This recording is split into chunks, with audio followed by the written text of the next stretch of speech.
बहुत पछताएंगे अगर ये बातें बताई किसी को। नंबर 1, घर परिवार की बातें। बहुत से ऐसे लोग भी हैं जो अपने घर परिवार की सारी बातें अपने मित्र, रिश्तेदार या किसी परिचित से शेयर करते रहते हैं। ऐसे लोग बाद में पछताते हैं। इससे घर के सदस्यों में आपसी मनमुटाव और अविश्वास की भावना बढ़ती है। घर की बातें घर में ही रखने से जीवन सुखमय बनता है। छोटी मोटी समस्याएं जीवन में चलती रहती है। पति पत्नी का संसार व्यवहार गोपनीय रखना चाहिए। बहुत से मूर्ख लोग अपनी पत्नी के साथ उनका व्यवहार कैसा है यह भी दूसरों को बताते रहते हैं। नंबर 2, घर का रहस्य। बहुत से ऐसे लोग हैं जो अपने घर में हर किसी की एंट्री करा देते हैं और घर के कोने कोने से सभी को अवगत करा देते हैं। जो लोग आपके विश्वास पात्र हैं उन्हें जरूर इसकी छूट दी जा सकती है, लेकिन हमने देखा है कि बहुत से ऐसे लोग भी आपके घर में घुसकर उसे देखना चाहेंगे जिनसे आपका कोई खास संबंध नहीं। हालांकि जिस पर आप विश्वास कर रहे हैं वह कितना सही है यह देखना भी जरूरी है।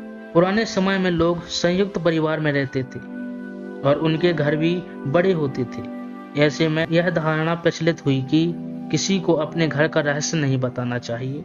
सभी के कमरे अलग अलग होते हैं और सभी का अपना व्यक्तिगत जीवन होता है।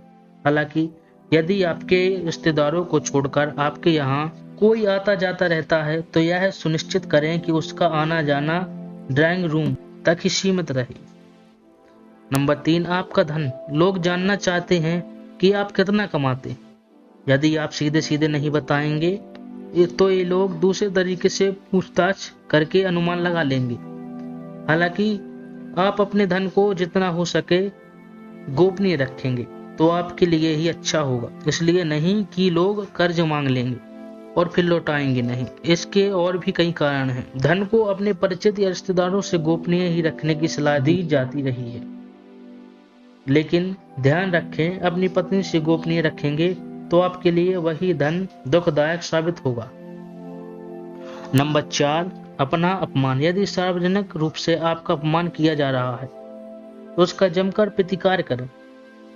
फिर भी व्यक्ति को बहुत से मामले में कभी कभी मजबूरी वश अपना अपमान झेलना पड़ता है। अपमान को दिमाग में ज्यादा दिन तक नहीं पालें, बल्कि इस पर विचार करें कि दोबारा कोई आपके साथ ऐसा नहीं कर पाए।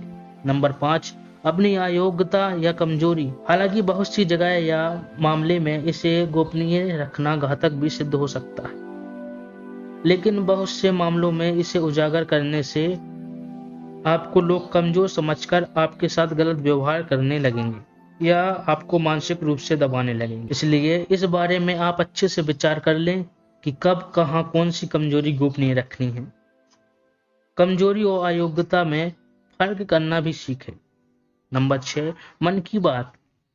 मन में बहुत सी ऐसी बातें होती हैं जिनको जग जाहिर करने से आप अपने आसपास संकट खड़े कर सकते हैं। हो सकता है कि आपके मन में किसी बात को लेकर अवसाद हो, क्रोध हो या घृणा हो। मन में हजारों तरह के विचार उत्पन्न होते हैं, लेकिन बुद्धिमान मनुष्य उन्हीं विचारों को व्यक्त करता है जो उसके हित में होते हैं। हालांकि कुछ लोग आपकी आयु जानते हैं और कुछ जानना चाहते हैं, लेकिन यदि कोई आपसे बिना किसी कारण के आयु पूछता है तो उसे कतई न बताएं। लेकिन वर्तमान में यह संभव नहीं है। लाइसेंस, पासपोर्ट या अन्य किसी कार्य के लिए फॉर्म भरने में इसका खुलासा करना ही होता है, लेकिन कभी कभी ऐसे मौके या स्थान होते हैं जहां आयु बताना जरूरी नहीं होता। आजकल अनजान लोग भी पूछ लेते हैं कि कितने वर्ष के हैं आप। दान पुण्य। आपने जो भी दान दिया है उसे गुप्त रखेंगे तो ही उसका लाभ मिल सकता है। गोपनीय दान देवताओं की नजर में रहता है और जिस दान का बखान किया जा रहा है उसका फल निष्फल हो जाता है। मंदिर में दान दें, किसी गरीब को भोजन कराएं न किसी भी प्रकार का पुण्य कार्य करें, उसका अपने मुख से बखान ना करें। यदि आपने इसे किसी के समक्ष जाहिर कर दिया तो समझे वह खारिज हो जाएगा।